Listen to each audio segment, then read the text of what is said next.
যিসকলক দিবলৈ যায় তেখেতসকলক কেতিয়াবা সহায় সহযোগিতা কৰে।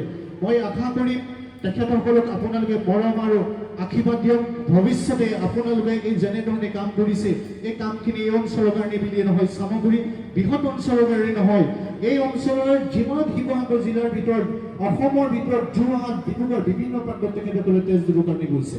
মই আশা ৰাখিম তেখেতসকলক মই অনুৰোধ জনাম আপোনালোকে একো দিব নোৱাৰিলে অকণমান মৰম দিব পাৰিব।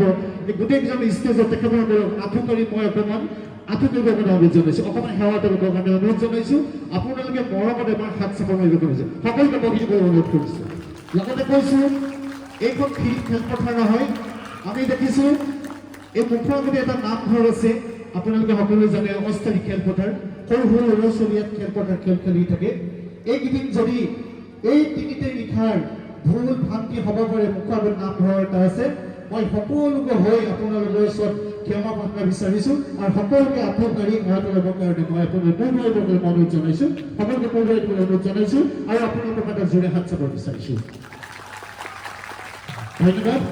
বহুতখিনি সময় ল'লোঁ, আপোনালোকৰ ২৬ চনটো ভাল হওক মই অনুৰোধ জনাইছোঁ। শেষত এটা কথা এইদৰে সামৰণি বিচাৰিছোঁ, বহুতবোৰ ঘটনা হৈছে ঘৰ কুঁৱৰী, যিসকলে যুৱকসকলে বাইক লৈ আহিছে, যেনেকৈ থিয়েটাৰ চাবলৈ আহিছে তেনেকৈ ঘৰত সোমাবৰ কাৰণে মই অনুৰোধ জনাইছোঁ, লাহে লাহে বাইক চলাবৰ কাৰণে অনুৰোধ জনাইছোঁ, সকলোৱে মানি চলিব বুলি আশা ৰাখিছোঁ। পুনৰ সুদৰ্শন থিয়েটাৰ ভৱিষ্যত উজ্জ্বল কামনা কৰিছোঁ। সকলোকে ধন্যবাদ কৃতজ্ঞতা জনাই অনুষ্ঠানটো সামৰণি